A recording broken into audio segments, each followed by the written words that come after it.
আসসালামু আলাইকুম। আশা করি সবাই অনেক ভালো আছেন। অনেক দিন পর চলে এসেছি আমার একটি ব্লগ নিয়ে। এখানে আমরা যারা সবাই আছি আমার স্কুল থেকে পিকনিকে নেওয়া হচ্ছে সোনারগাঁওয়ে। আমাদের স্কুলের সকল টিচার্স এবং টিচার্স বেবিদের নিয়ে।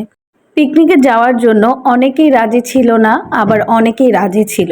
তো লাস্টে স্যার সিদ্ধান্ত নিল তাহলে অনেকে যেহেতু যেতে চাচ্ছে না তাহলে একটা বাসে যাওয়া হবে।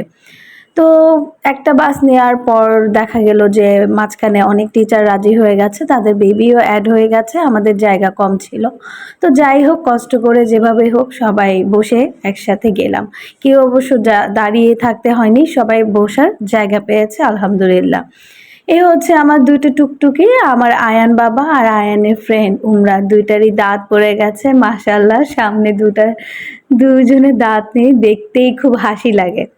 এই প্লেসটা হচ্ছে মানে অনেক খোলা একটা জায়গা, আমার কাছে খুব ভালো লাগছিল। আমি চুপচাপ এটা দেখছিলাম আর একটু ভিডিও করে নিচ্ছিলাম। খোলা জায়গা যেখানে মনে হয় ইট তৈরি করা হয় এরকম একটা প্লেস। তো নাচানাচি গান হচ্ছিল, বাচ্চারা খুব আনন্দ করছিল, একটুও ঘুমাচ্ছিল না। আয়ান সব সময় বাসে উঠলে ঘুমায়, বাট এত আনন্দ ছিল তার মাঝে, পিকনিকে যাচ্ছে, সে একটুও ঘুমায়নি। তবুও আমাদের অনেক টিচার ছিল যারা আসেনি, তাদের বিভিন্ন সমস্যার কারণে আসতে পারেনি, তাদেরকে আমরা অনেক মিস করেছি। আমরা চলে এসেছি সোনারগাঁয়ে, আমাদের বাস এখানে পার্কিং করলো। এরপর হচ্ছে সবাই মিলে নামার সাথে সাথে মেয়েদের যে স্বভাব, কেনাকাটা শুরু হয়ে গেছে। তো আমাদের সিনিয়র যে মিস ছিল উনি বললো সবাই চলে আসেন, লেট করবেন না, আমরা আরেক জায়গায় যাব। তো ওই সময় কোথায় যাবে সেটা আমার জানা ছিল না। তো যাই হোক, আহ, আমি আসলে না জানার চেষ্টা করি, হঠাৎ হঠাৎ কোথাও গেলে আমার ভালো লাগে, তাই আমি কখনো জেনেও নিই না যে এরপর কোথায় যাব। যা এই যে সোনারগাঁয়ে চলে এসেছি, ওয়াও! এর আগেও আমি এখানে এসেছিলাম আমার ছোট বোন আর আমার বড় বোনের সাথে, ওইটাও আমার একটা আরেকটি স্কুলে পিকনিক ছিল, সেখান থেকে আমাদের নিয়ে এসেছিল। এটাও স্কুলে পিকনিক। এত দূরের যাত্রা কখনো মানে নিজেদের থেকে আসবো ওটা হয়ে ওঠে না। ছবি তোলা হচ্ছে, দেখেন তিন বাবুকে দুই মা ছবি তুলছে। এখানে আমাদের বাকিরা আছে, সবাই যার যার মতো সেলফি তুলে নিচ্ছে। আর আমি তো আছি, সবাইকে দেখছি আর আমি তুলে নিচ্ছি আপনাদের দেখাবো বলে। আয়ান বাবু সব সময় দৌড়াতে পছন্দ করে, ওকে আমি যদি মানে বাসা থেকে বের করে খোলা কোনো জায়গায় নিয়ে ছেড়ে দেই তখন ও মাকেও ঠিক মতো চিনবে না, এত দৌড়াতে ব্যস্ত হয়ে পড়ে। দেখেন মাশাআল্লাহ মনের মতো সে দৌড়াচ্ছে, মা কোথায় আছে কোনো খবর নেই। আমার সারাক্ষণ নজরদারি করতে করতে সময় চলে গেল, আর ফাঁকে ফাঁকে অল টিচারের সাথে ছবি তোলা হলো। আমাদের স্কুলে 60 হচ্ছে মেয়ে টিচার আর একটা মাত্র হচ্ছে ছেলে টিচার। এটা ভালো লাগে যে সবচেয়ে বেশি মেয়েরাই হচ্ছি আমরা এখানে, মেয়েরা একত্রে কাজ করি, খুব আনন্দ লাগে। আসলে আমাদের সহকর্মীরা অনেক ভালো, আমরা অলওয়েজ আনন্দের সাথে কাজ করি। মানে আমি যে বিল্ডিংটা আছি সেখানেও খুব ভালো লাগে। তো এই তো আলহামদুলিল্লাহ সব নিয়ে ভালো আছি। এই যে দুই টুকটুকি গিয়েছিল, এই দুই টুকটুকি দেখেন কি মজা করছে। এরা হচ্ছে নূপুরের সামনে দাঁড়িয়েছিল, ভয় লাগছিল যে কেউ আবার পড়ে যায় কিনা।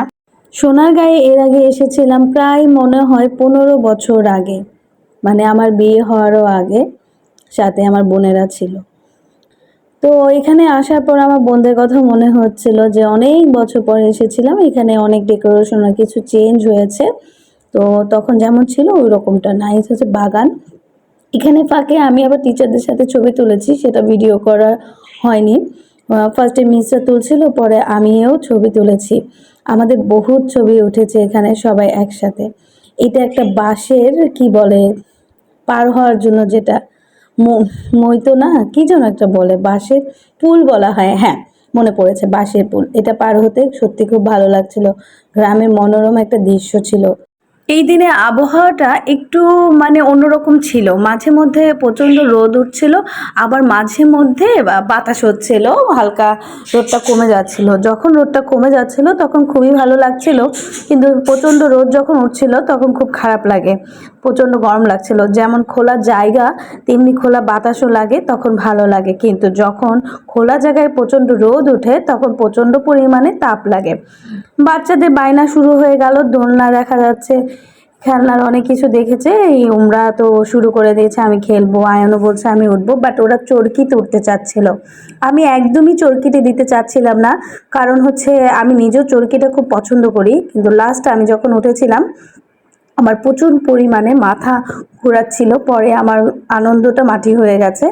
যেখানে গিয়েছিলাম সেখানে মানে তেমন একটা আনন্দ করতে পারিনি, মাথা সারাক্ষণই ঘোরাচ্ছিল, তাই আমি চাচ্ছিলাম না আমাদের আনন্দের সময়টা নষ্ট হয়ে যাক, ওরাও উঠে ওদের মাথা ঘোরাক। তো তারপর ওদের ঠান্ডা করার জন্য আইসক্রিম দিলাম, দুজনেই পরে আইসক্রিম খাওয়া শুরু করলো এবং ওদেরকে এইটার মধ্যে উঠতে দিলাম। তো এটাতে উঠলো, ও তো হাই দিচ্ছে, উমরা আয়ানও হাই দিচ্ছে আর আইসক্রিম খাচ্ছে। খেতে তো খুব কষ্ট হয়, তাদের মাঝখানে দাঁত নেই, ফাঁক দিয়ে চলে যায়। এটা খুব আনন্দের একটা বিষয়, আমাদের সবারই এরকম ছিল, দাঁত পড়ে গেলে খুব লজ্জা লাগতো, তাই ওরাও অনেক লজ্জা পায়। আমাদের বাচ্চারা যেটাতে উঠেছে ওখানে অন্যান্য বাচ্চার পরিমাণ ছিল না, ওরাই ছিল, যার কারণে ওনারা মনে হয় একটু কম সময় ধরে ওদেরকে দুলিয়েছে। তারপর এটা খেয়াল করে তাদেরকে আবার বললাম যে আবার একটু দোলান, ছোট মানুষ তো। তারপর তারা আবার বাচ্চাদেরকে আরো দোলনা দিল, ওরা খুব তখন আবার দুজন দুই দিকে বসে দোল খাচ্ছিল। কি দোল খাবে, ওরা তো আইসক্রিম খাওয়া নিয়েই ব্যস্ত। আসলে এইটা দেখে মনে পড়ে ছোটবেলার কথা, আমার বড় আপু আর আমি সব সময় একসাথে এগুলোতে উঠতাম। আর আমার বাবা মাঠে মানে বাবা দাঁড়িয়ে থাকতো, মা কখনো যায়নি, বাবাই সব সময় নিয়ে যেত আমাদের কাছে। ঈদ বলেন, নববর্ষ বলেন, সব সময় এই মেলাতে যাব, এই আনন্দটা সব সময় কাজ করতো, যে আমাদের মেলায় নিয়ে যাবে সেই আমাদের কাছে অনেক ভালো। এই যে আবার যখন ওদেরকে উঠালো, দুজন দুই দিকে উঠেছে, কারণ ওরা নেমে গিয়েছিল, মনটা একটু খারাপ ছিল। তো এখন শেষ, ওরা এখন নেমে কোথায় যাবে চলেন দেখি, আপনাদের সবাইকে দেখাই আমরা আর কোথায় যাচ্ছি। এখন আমাদের পুরোটা আসলে সোনারগাঁও ঘোরা হয়ে গেছে, আর রাজার যে বাড়িটা সেটার তেমন কেউ যেতে চায়নি বলে আমিও আর যাইনি ভিতরে, ওটা আগে দেখেছি তাই এখন আর দেখা হলো না। এখানে যে গরু দেখা যাচ্ছে, দুটো দূর থেকে দেখলে সত্যিকারের গরু মনে হয়। আয়ান আর উমরা দুইজন আসলে ছবি তুলতে চাচ্ছিল, আমি ভুলে ওদেরকে ভিডিও করে ফেলেছি। তো যাই হোক, পরে ছবি তুলে নিয়েছি। আমরা খুব তাড়াহুড়া করে চলে যাচ্ছি পানামনগরের দিকে, কারণ ওখান থেকে আমরা চলে যাব আবার হচ্ছে আমাদের একজন মিসের বাবার বাড়ি এখানে, তাদের বাবার বাড়িতে, যে ওখানে রেস্ট করব সবাই, ওখানে হচ্ছে লাঞ্চও করব। আর এটা অনেক দূরের রাস্তা, তাড়াতাড়ি রওনা দিতে হবে, এটাই সবার মাথায় আছে। এই যে নৌকা দেখা যাচ্ছে, এটা হচ্ছে কক্সবাজারে দেখেছিলাম, আমার বাচ্চারা এটা পেয়ে খুব আনন্দ করছে, উপরে উঠে বসে খেলছে। আয়ানও দেখেন কোথায় বসে আছে, ওর যে কালো প্যান্ট এবং কালো গেঞ্জি সেটা কিন্তু অলরেডি সাদা হয়ে গেছে, যা আপনাদের চোখে এখন ধরা পড়ছে না। এই যে আমাদের টিচার্সদের সব বাচ্চারা এখানে আছে, ওদের একটা গ্রুপ পিক নিলাম, আমাদেরও গ্রুপ পিক নেওয়া হয়েছে, ওটা অবশ্য আমি ভিডিও করতে পারিনি, বাচ্চাদের সঙ্গে ভিডিও করেছি রাজার বাড়ির সামনে। এটা বাংলাদেশের লোক ও কারুশিল্প ফাউন্ডেশন নামে পরিচিত। এই যে বাচ্চারা খেলনা কিনে নিল, ফার্স্টে এড়িয়ে গিয়েছিলাম, বলেছিলাম হাতে নিয়ে ঘুরতে পারবো না, খেলনা কিনে দিইনি, বাট বের হয়ে খেলনা তো কিনে দিতেই হবে, নাছোড়বান্দা, যেখানে যাবে একটা না একটা খেলনা আয়ানের লাগবেই। এখানে এসে অনেক কসমেটিক ছিল, বাট আমাদের দেখে শুনে কেনার মতো ওরকম সময় ছিল না, তারপরে অনেকেই কিনেছে, আমি একটি মাত্র গলার সেট কিনেছি, যেটা দূর থেকে মনে হয়েছিল মাটির তৈরি, বাট এটা কাঠের তৈরি, শাড়ির সাথে পরলে অনেক ভালো লাগবে। তো সবাই এখন বাসে উঠে যাবে, আয়নের হাল খুবই খারাপ, আমি চিন্তা করছি ওকে বাসে উঠে ড্রেস পাল্টিয়ে নিব। অলরেডি যে কথা সেই কাজ, পাল্টিয়ে নিয়েছি, পানামনগরে চলে এসেছি। পানামনগর আর হচ্ছে সোনারগাঁও খুব একটা দূরত্ব না, কাছাকাছি। এই যে আয়ান এখন যাচ্ছে পানামনগরে, ওর একটা অভ্যাস খারাপ হয়ে গেছে, বেশিরভাগই আমার হাত ছেড়ে হাঁটা শুরু করে, এটা আমার ভালো লাগে না, অনেক বলেছি, তারপর বারবার ভুলে যায়। পানামনগর ঢুকেই আমরা ফার্স্টে যে বাড়িটা দেখেছি, এই হচ্ছে সেই বাড়িটা, সবার চোখে লাগার মতো, এবং সবাই এখানে এসে পিক তুলছিল, তাই আমিও এই সুযোগটা ছাড় দিইনি, আমিও পিক তুলে নিয়েছি আয়ান আর আমার সাথে। এরপরে হচ্ছে ওরা হাঁটছিল, এইখানে মূলত সম্পূর্ণ বাড়ি আর বাড়ি, যেটা অনেক অনেক বছর আগে পুরাতন বাড়ি। এখানে হিন্দুরা বসবাস করত, হিন্দুদের পূজা করার বিভিন্ন মানে মূর্তি বলে যেটা, বা পূজা করার যে মন্দির থাকে, এগুলো অনেক এখানে পাওয়া গিয়েছে। তবে এখানে এসে আমি নতুন একটা জায়গা দেখেছি, তাই আমি এখানে ভিডিও পরিমাণ কম ছিল, আমি একটা ঘুরে ঘুরে দেখেছি বেশি, এবং আমি এখানে অনেক পরিমাণে ছবিও তুলেছি আগের জায়গা থেকে, মানে সোনারগাঁওয়ের যেটা ছিল ওইটা থেকে পানামনগরে আমি অনেক বেশি ছবি তুলেছি। এই ছবিগুলো আপনাদের সাথে শেয়ার করা হয়নি, কারণ আপনাদেরকে শুধু আমি ভিডিও দিয়েছি। তারপর হচ্ছে এখানে হেঁটে হেঁটে শুধু বাড়িঘর দেখব। এই পাশে দেখা যাচ্ছে অনেক মানুষ, অনেক পুরুষ মানুষ, তারা হচ্ছে একই রকম টি শার্ট পরেছে। এটা দেখে আয়ান বলছিল, মা মা ওনারা সবাই একই রকম কেন ড্রেস পরেছে? তখন ওই লোকেরা একজন বলছিল যে আমরা হচ্ছি বাচ্চা মানুষ, হারিয়ে যাব তো তাই পড়েছি। লোকটার কথা শুনে আয়ান অনেক সুন্দর করে হাসি দিচ্ছিল। এই যে ভিডিওতে এতক্ষণে আমাকে দেখা যাচ্ছে, আমি দুই বাচ্চা নিয়ে যাচ্ছি এবং তাদের বিভিন্ন বায়না, এখানে যাব, এটা করব, সেটা করব। আমার বাচ্চাদের নিয়ে ঘোরার খুব ইচ্ছে, সবসময় যেখানে যাই নিয়ে যায়, বাট এইবার ওদেরকে এখানে নিয়ে যাওয়ার পর ওরা এত বিরক্ত করেছে যে আমার আর ইচ্ছে নেই বাচ্চাদের নিয়ে ঘুরতে যাওয়া। আমি শুধু ভয় পাচ্ছিলাম আমাদের বাচ্চা আয়ান বিশেষ করে এত দৌড়াদৌড়ি করছিল হাত ছেড়ে, মানে মন মতো দৌড়াচ্ছিল, ও আবার হারিয়ে যায় কিনা এই টেনশনে ছিলাম খুব বেশি, তাই চোখে চোখে রাখতে হয়েছে। এটা শীতের দিন ছিল, কিন্তু এখানে এত পরিমাণে রোদ উঠেছে, শীতের দিন বোঝা যাবে না, এতটা বেশি তাপ লেগেছে। তবে পানামনগর এসে ছবি তোলার এত সুন্দর প্লেস, পুরানো বাড়িঘরের ছবিগুলো সেই রকম হয়েছে, আমার সত্যি খুব ভালো লেগেছে। আমার বাবাটার সাথেও আমি অনেক ছবি তুলেছি, যদিও আয়ান ছবি তুলতে চায় না, বাট সোনারগাঁও এসে মাশাআল্লাহ সে অনেক ছবি তুলেছে, মায়ের মতো হয়েছে। ছবি তোলা তার পছন্দ না, ভিডিও করাও তার পছন্দ না। আমরা আসলে রিটার্ন হব, তাই একটু সামনের দিকে চলে এসেছি। এটা বলে একটা দোকান ছিল, এই যে দাঁড়িয়ে আছে, এটা বলে একটা দোকান ছিল। আমাদের মিস্টার ছবি তুলছে, আমাকেও ডাকছিল ছবি তোলার জন্য, তো মাঝখানে ছবিও তুলে নিলাম।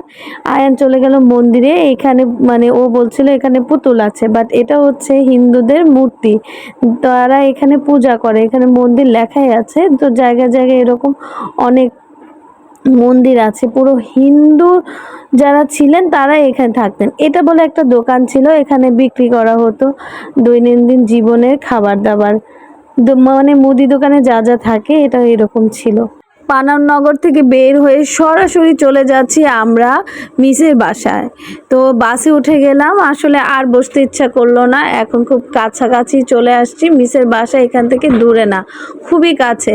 তো আমি আর বসিনি, দাঁড়িয়েছিলাম, গান চলছিল, কেউ ডান্স করছে। সোনারগাঁও ঘুরতে ভালো লাগে, সকাল সকাল রওনা দিলে কোনো জ্যাম থাকে না, তাড়াতাড়ি যাওয়া যায়। বাট যাওয়ার সময় গতবার 15 বছর আগে যখন এসেছিলাম তখন আমরা 4.5 ঘন্টা জ্যামে ছিলাম। আল্লাহ জানে এবার কি হয়।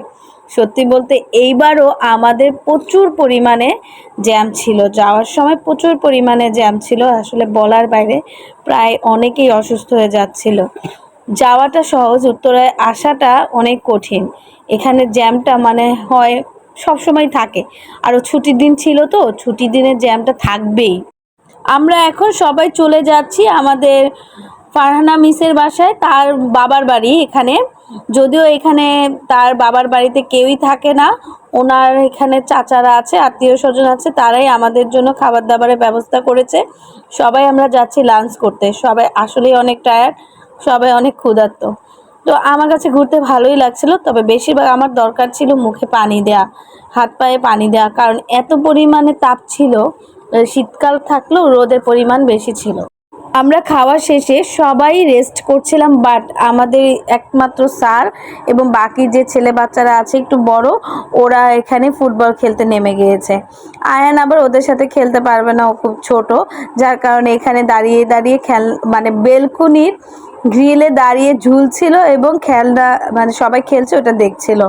ওরও রেস্ট নিতে আর ইচ্ছে করে না, বাট ওর ড্রেসের অবস্থা খুবই খারাপ হয়ে গেছে, কারণ আমি এক্সট্রা আর কোনো ড্রেস নিয়ে আসিনি, এই কাপড় পরে ওকে উত্তরায় যেতে হবে। সবাইকে অনেক ধন্যবাদ ভিডিওটি দেখার জন্য, ভালো থাকবেন, আল্লাহ হাফেজ।